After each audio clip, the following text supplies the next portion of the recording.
امایوشا PSF Pashtun student federation کے deputy general secretary ہے، Jahangir Baloch general secretary ہے پیپلز اسٹوڈنٹ فیڈریشن کے، Agha Adnan Shah central committee member ہے بلوچ اسٹوڈنٹ آرگنائزیشن کے، Sumaiya Baloch Baloch student action committee کی سینٹرل ایگزیکٹو کمیٹی کی ممبر ہے، جہانگیر بلوچ فیملی سے تعلق رکھتے ہیں، سہیل بلوچ کے، اپنا قائد بلوچ جو ہے فصیح بلوچ کے بھائی ہے۔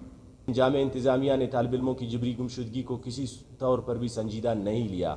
جہاں جامعہ انتظامیہ سے کوئی سنجیدگی نہیں دیکھتے ہوئے طلباء تنظیموں کی جانب سے 9 نومبر کو جامعہ بلوچستان کی تمام سرگرمیوں کے لیے بند کر دیا گیا اور جامعہ کے دروازوں پر دھرنا دیا، جو 18 دن جاری رہنے کے بعد حکومتی مذاکراتی کمیٹی سے مذاکرات کے بعد 15 دنوں کے لیے مؤخر کر دیا گیا۔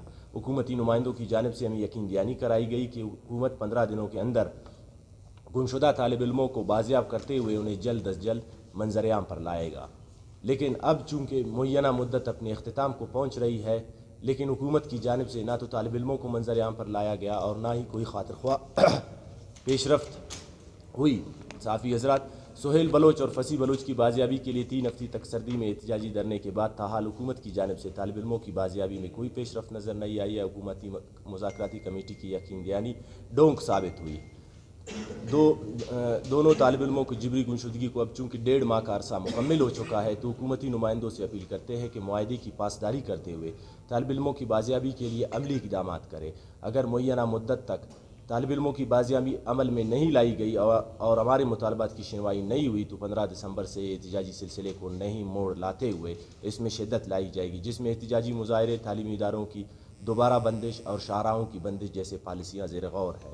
اس کے علاوہ جامعہ بلوچستان جو طالب علموں کی بازیابی تک کسی بھی قسم کی سرگرمیوں کے لیے آفیشلی طور پر بند ہے، تو جامعہ کے زیر اہتمام کسی بھی قسم کے امتحان اور سرگرمی کی اجازت نہیں دیں گے، اور جامعہ انتظامیہ سے بھی درخواست کرتے ہیں کہ حکومتی نمائندوں کے ساتھ ہونے والے مذاکرات کی پاسداری کرے، ایسے عمل سے گریز کیا۔ ہم شروع دن سے حکومتی کمیٹی کو کہہ رہے تھے کہ یونیورسٹی انتظامیہ اس کی پاسداری نہیں کر رہا ہے۔ حکومتی کمیٹی کو ہم نے بارہا اس بات کی باور دلانے کی کوشش کی کہ یونیورسٹی انتظامیہ اس معاہدے پر بھی خوش نہیں ہے اور اس معاہدے کو سبوتاژ کرنے کے درپے ہے۔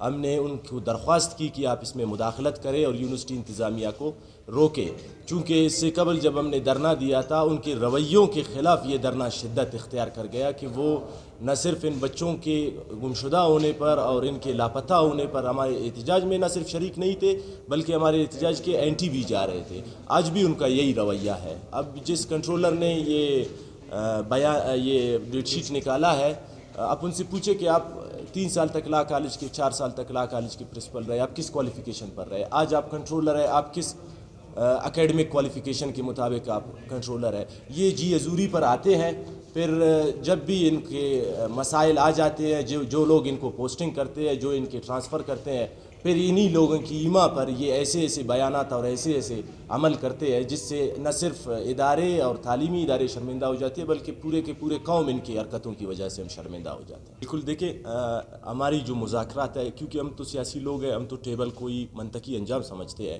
ہم نے 6 مذاکراتی راؤنڈز ہم ان کے ساتھ بیٹھ چکے ہیں۔ سب سے بڑے جو ذمہ دار ہیں اس وقت صوبے کے IG پولیس، وہ خود آئے، انہوں نے یقین دہانی کرائی ہے 15 دن کی۔ ان کی یقین دہانی پر اور ایک اور معتبر شخصیات کے کہنے پر جو ان کے ساتھ تھے، ان کے بیاف پر ہم نے یہ مذاکرات کو 15 دن کا وقت دیا ہے۔ جو آپ الٹرنیٹ کی بات کر رہے ہیں، ہم الٹرنیٹ پر موو کر رہے ہیں۔ الٹرنیٹ کیونکہ شدید تھا، سخت تھا، ہم نہیں چاہتے تھے کہ اس کو عوام پر اور عوام اس سے متاثر ہو۔ ہم چاہتے تھے کہ یہ تعلیمی اداروں کا مسئلہ ہے۔ ایک اسٹوڈنٹ خود کو ہاسٹل میں غیر محفوظ تصور کرتا ہے۔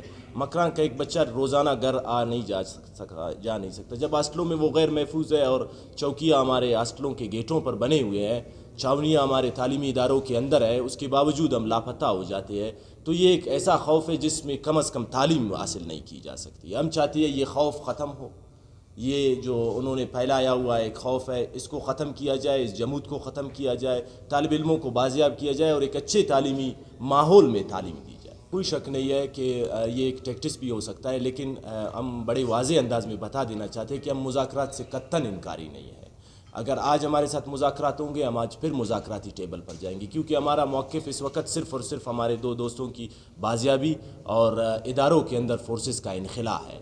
تو ان پر ہم بات کریں گے. وہ ہم سے اگر وقت مانگا تھا انہوں نے، ہم نے وقت دیا. ہم نے ریجیڈیٹی نہیں دکھائی ہے، ہم نے فلیکسیبلٹی دکھائی ہے. اس کی وجہ بھی یہی تھی کہ مذاکراتی کمیٹی جب بھی ہمارے پاس آتی تھی وہ یہ کہتی تھی کہ ان بندوں کو آپ جب آن دا اسپاٹ مانگ رہے ہیں تو یہ ذرا ریاست کو آپ بلیک میل کرنے کی کوشش کر رہے ہیں، آپ ذرا پیچھے ہٹ جائے تاکہ اس مسئلے کو ہم رکھ بھی سکیں کہیں پر. ہم نے انہیں وقت دیا، ہم نے انہیں اسپیس دی. ان کا وقت ختم ہو چکا ہے، اب طلباء کا وقت ہے. اور انشاءاللہ یہ بات ہم بڑے وثوق سے کہتے ہیں کہ ہم انتہائی طور پر تیار ہیں، انتہائی طور پر تیار ہے. اور ہمارے ساتھ ایک سخت لائحہ عمل ہے جس کو ہم اگلے پریس کانفرنس میں رکھیں گے. اور میں سمجھتا ہوں کہ یہ جو ہم مذاکرات کرتے تھے اکیڈمک میں اور یونیورسٹی آف بلوچستان میں، یہ بڑا اچھا جگہ تھا آپ کے لیے بھی اور آپ کی مذاکراتی کمیٹی کے لیے بھی. اس کے بعد جو مذاکرات ہوں گے وہ روڈ پر ہوں گے، وہ چوراہوں پر ہوں گے، وہ چوکوں پر ہوں گے، اور یہ آپ کے لیے بڑا تکلیف دہ عمل ہوگا. ہم نہیں چاہتے تھے کہ رائے عامہ کو اس طرح ڈائیورٹ کیا جائے، لیکن حکومتی نااہلی آپ اسے کہے یا انتظامی نااہلی آپ اسے کہے، پولیس کی نااہلی کہے اسے، تو یہ جو ہے ان کی وجہ سے اب روڈوں پر آ رہا ہے. اور عوام کے شدید رد عمل کے ساتھ ہمارے ساتھ ایک عوامی رائے بھی موجود ہے کہ ہم ان کے رائے کے مطابق جا رہے ہیں. ہمارے ساتھ اس time mass parties, A N P, national party, B N P, ہم دیگر جو انڈیویژلز ہیں، Nawab Raisani Sahib, wide bar council, اپنے ڈاکٹرز کے فورمز جتنے بھی ہیں، ان کے ساتھ تمام کے ساتھ ہم بیٹھ چکے ہیں. ان تمام کی حمایتیں ہمیں حاصل ہے. اور یہ کم از کم حکومت کے لیے انتہائی تکلیف دہ عمل ہوگا کہ اس کے اپنے اتحادی بھی ہمارے ساتھ ہوں گے، چاہے وہ کسی بھی شکل میں ہو. تو یہ اس کے لیے زیادہ تکلیف دہ عمل ہوگا، اور یہ ایک عوامی رائے کے مطابق ہم اس احتجاج کو اب آگے لے جائیں گے.